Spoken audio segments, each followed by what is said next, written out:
हार्दिक नमस्कार, प्रणाम।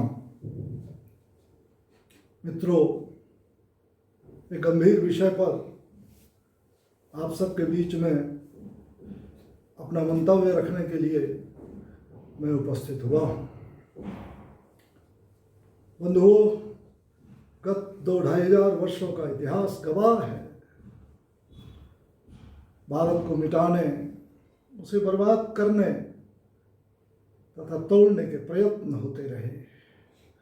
शक आए, हूण आए, कुषाण आए, यवन यूनानी आते रहे। मियाँ मीर कासिम से लेकर के गजनी गौरी, अकबर, औरंगजेब जैसे लंपट लुटेरे इस्लाम का एजेंडा लेकर इस देश को दारुल इस्लाम बनाने की कोशिशें करते रहे। आर्यावर्त को ग्रीन कॉरिडोर में बदलने के लिए लाखों हिंदुओं का इस देश में कत्लेआम किया गया। माता बहनों के साथ जबर जिना होता रहा। लेकिन ये सच है कि वे इस देश के अध्यात्म को मिटा नहीं सके। ये जिहादी ताकतें देश की सनातनी परंपरा को खरोंच भी नहीं दे पाई। देश ऐसे दरिंदों को ललकारता रहा। कहो ना खुदा से कि लंगर उठा दे, मैं तूफान की जिद देखना चाहता हूं, मैं तूफान की जिद देखना चाहता हूं। हाँ, लेकिन अशद मियां साहब, तुम्हें इस देश के जवानों की बहादुरी का वास्तविक इतिहास पता नहीं है। यदि हिंदू जाति इतनी कायर कमजोर होती तो हजारों वर्षों के हमले में हम कब के मिट गए होते। यदि मुगलिया अत्याचारों से देश सहम गया होता तो सोमनाथ का मंदिर अपनी पूर्ण आभा के साथ फिर से खड़ा नहीं होता।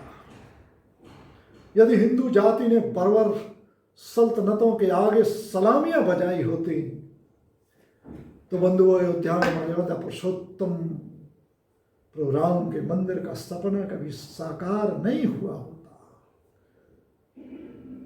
अरे जाहिलो जालिमों, सच तो यह है कि जिसने भी इस देश पर चंचु प्रहार किए उनकी चोंचें टूट गई, लेकिन इस देश के राष्ट्रीय जज्बे को कोई हुकूमत तोड़ नहीं सकी।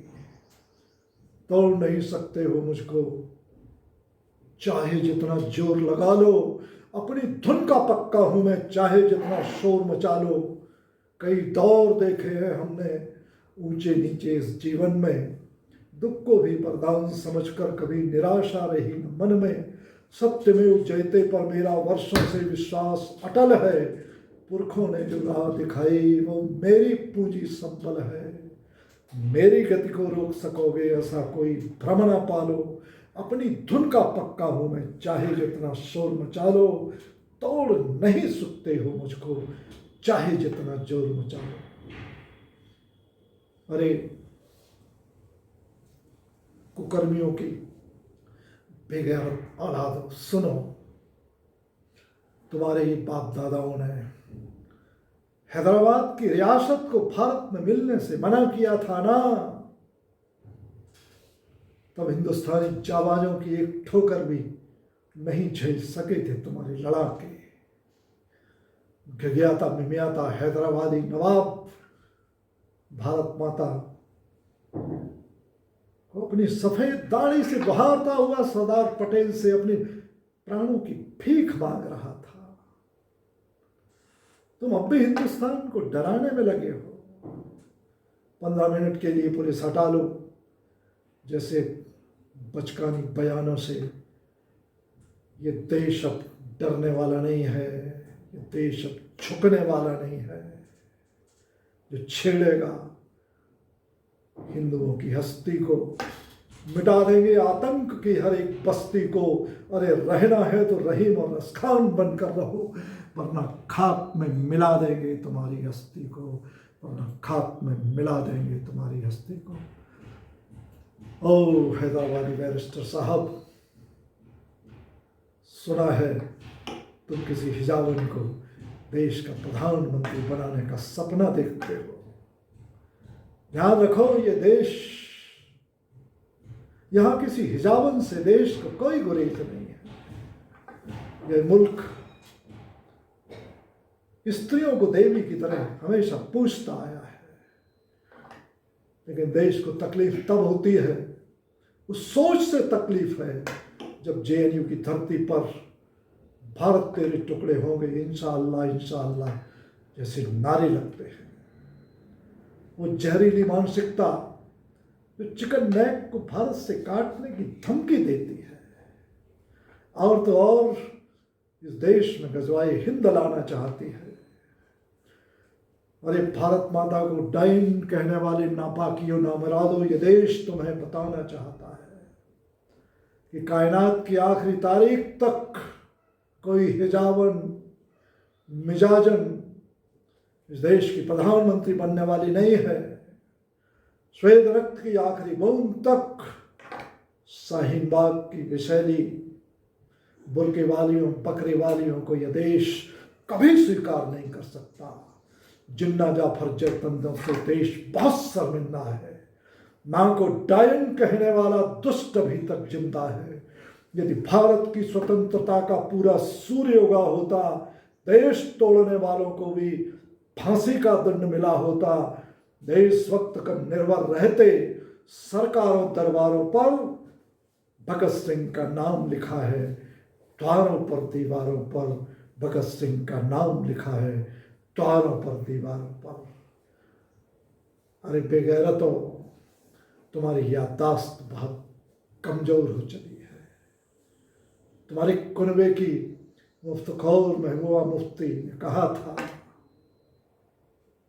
ये कहा था ना कि यदि 370 से हाथ लगाओगे तो तिरंगे को कांधा देने वाले नहीं बचेंगे। बंधुओं, आज उन मुफ्तियों की सल्तनत का कहीं अता पता नहीं है, लेकिन तिरंगे को लाल चौक पर हजारों सलामियां रोज मिलती हैं। देशभक्तों, नौजवानों, देश आज दौराहे पर खड़ा है। कुरुक्षेत्र का मैदान सजा हुआ है। घातों और प्रतिघातों से वातावरण में सनसनी है। यदि आज भी समाजवादी खोलों में छिपे हुए दुर्योधनों दुशासनों जैसे लुच्चों टुच्चों को उनके पापों की सजा नहीं मिली, तो लोकतंत्र की पांचाली के चीरहरण को आने वाली पीढ़ियां जायज ठहराती रहेंगी। मैं राष्ट्र प्रेमियों से आह्वान करता हूं कि हम जीत के मंत्र के साथ मैदान में उतरें और तब तक डटे रहें जब तक राष्ट्र विरोध में उठने वाली हर आवाज दम नहीं तोड़ देती। देह की देवी मगन हो बोलती है, पुण्य के साम्राज्य का पट खोलती है। त्याग के पथ पर मसालों सा जिया जो, लेखनी भी जय उसी की बोलती है, लेखनी भी जय उसी की बोलती है। वंदे मातरम। जय हिंद, जय भारत।